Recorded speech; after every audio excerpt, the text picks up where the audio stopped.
Okay, thank you choir. Nai line silang kanta. Stand on His word. Say the line before that. Till all have heard. No? We'll stand on His word. So I hope na tinuod na. Okay? Barugta. We are not only commanded to pray. We are in Ephesians chapter 5. We are commanded to stand. No, stand. Barugta sa truth, even if dili comfortable, we are commanded to, no, okay, ni barug naman mo, no, barugta. Okay. You-take literal maninyo gyud. So, 1 Corinthians chapter 7. 1 Corinthians chapter 7. 1 Corinthians chapter 7. This will be an exposition, no, of 1 Corinthians chapter 7. For the sake of time, although the whole chapter gyud maybe mabasa na to, okay, but for the sake of time, let's be reading only verse 1 to 3. No, let's andamo na to, no, tong heart, because I promise you, okay, I will not be mo siguro ni ang message na makaingon ko na I can never offend you, but if ma-offend ka, this will be God's word na mo offend nimo. Kay I will just be reading, no, and you have your right to interpret and understand, no. So imuha na, pero tanaw na to, okay? 1 Corinthians chapter 7, verse 1 to 3. Together, ready? Read. Now concerning the things whereof you wrote unto me, it is good for a man not to touch a woman. Nevertheless, to avoid fornication, let every man have his own wife, and let every woman have her own husband. Let the husband render unto the wife due benevolence, and likewise also the wife unto the husband. The first three verses, murag husband and wife, but if we'll read the whole chapter, maabot sad ta sa single and widows and married life. Okay?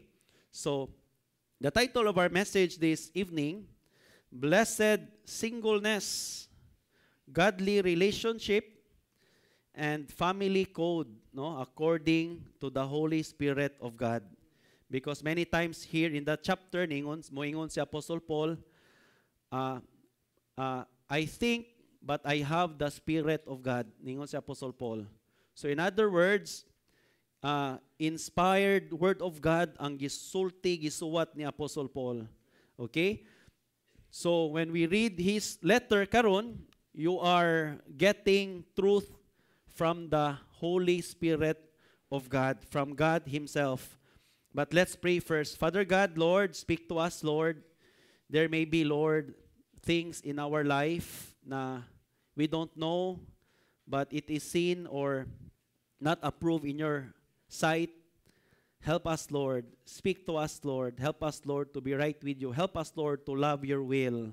Help us, Lord, to live according to what your word says, Lord God.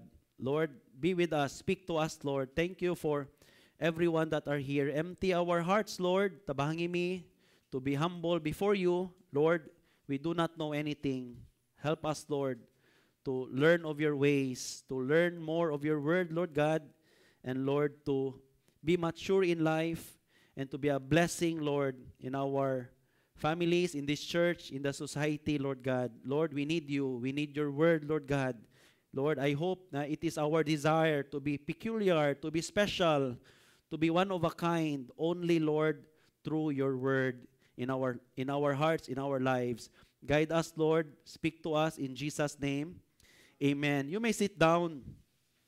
Blessed singleness, okay, godly relationship, God-approved relationship, and family code according to the Holy Spirit of God. Okay? This is a chapter where many preachers don't preach anymore because in their congregation or even in the pastoral groups, okay, many pastors are divorced, no, divorce. So di na lang mo tackle ani. Dili ta careful, no? Now, you have to ask me, what if na ay divorce siya 20 times pero unsaved siya? Karon na saved na siya. Saon man na? 'Di ba? No law, no, ma-apply sa salvation sa tao because salvation is grace. You gets mo? Salvation is grace. Now you have grace. Now you are saved. Do not say na, I will change my wife. Naa diri. Okay? Naa diri. So grace is not anymore to license to sin. Because let me tell you this, na ko'y mga gi-minister na minister, wala karon na stop na lahi ilang partner. No? So saon man na? Grace. Let me tell you this, grace. No? Dili kung moingon na you can never serve God. No, dili. Kasabot mo? Pero kanang saved na ba karon? Naa na ka? Nya moingon ka na, I will put away my wife. Naa na diha. Oh, that's wrong. No? Ayaw og smile nako, nya moingon ka na spiritual ka or i-correct ka, nya moingon din ka, ka self-righteous ni mo. Well, okay ra kana imong comment pero no, okay lang dili lang ta partner. Pwede ra gyud na. No, okay ra gyud. So, one day di ta mag-careful aton church tungod kay sensitive ni na ma-offend diha, di na lang ta mawali ana. Or any topic, I lag topic anang fornication kay ayaw kan ma-offend niya sila, di mawa na. Di na mo giving. Sahay no? Unsa kay tong concern? Well, I hope no na dili na ma-happen, but by God's grace na in this pulpit na ay liberty to preach God's word.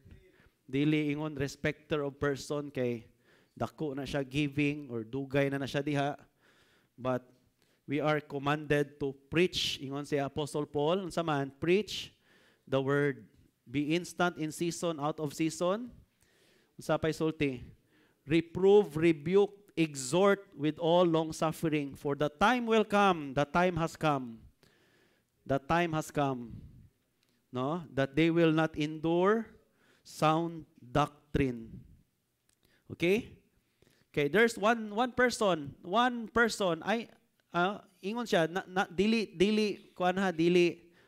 dili made up story. But ingon gyud siyang person, kanina person ingon siya, I believe it is God's will for me to divorce my wife. Wow, ka-spiritual, gamiton pang God's will. Oh, di ba? Gamiton pa niyang will sa Ginoo. True story. No? So, kana biya, may kena sila mo convert og hearers. Paminawa kong side. Tanawa ko, gidawdaog ko. Pagtarong oy. Dawdaog. So, no, I hope kaning chapter 7 masabta na to and all walks of life or position na to na adri. The background of the text, let me start by asking this question. Should I get married because of intimacy? Sensitive kay na question, no? Magminyo ko kay para ganahan ko og intimacy. Ay kana lang na word akong gigamit. Okay? Should I get married because of I want ganahan ko anang naa nila? Kita baron ka og couple, no? Kita baron ka namo ni Ma'am Deb nagkaon Miss Ayala. Ni ko hinduta, mo ganahan ko magminyo kay para nako ikakaon sa Ayala. Muro ginay imong rason? Taita sa dimo no? Should I leave my partner because he or she is unsaved? Kuyaw na na kanina mga question kay naani diri ang answer. And these are no? These are reasonable question. Kay pwede man in the church congregation na ay iyang partner unsaved. Imposible ba na? Dili na imposible oy. Naidaghan na. No? My partner left me. Biyaan man ko. Oh. Siya may nibiya. Minyo ko balik. So, kana na question, valid sana na question, pero na i-answer ang Ginoo. Muna atong title, if we'll go back, no? Sa tong title, na dito ang family code according to the Holy Spirit of God. If you insist on your own and it's not anymore, it's contradicting God's word, ni contradict na sa 1 Corinthians 7, let me tell you this, you are walking in your own lust. Nangibog na ka, mo nang di ka maminaw. No? I hope, klaro na. Diba? I hope, klaro na. Okay? Then, position, like me, I have position, doesn't equate spirituality. Don't say na kaning tawhana, spiritual ni, kay nagod siya position. Oops, sayop ka. Pwede ka ma-offend na, kay carnal kayo. Diba? Now, this chapter and this message will be scriptural family code. While we live in the Christian life, we are not exempted from committing wrong decisions. And we may inherit wrong traditions from our culture. Tinood na, no? We may inherit wrong traditions from our culture. Na naay tradition sa family or naay failure sa forefathers, failure sa imong lolo, imong lula, naabot ka. Let me give you an example. I don't know if you remember Sarah Quinn. Familiar ang name? Katong Kiwi, Amerikana na gidala sa Codilia family. Sarah Quinn. Dili mi close ha, na storya lang. No, na storya lang. Wagid ko kaila niya, but na talk lang.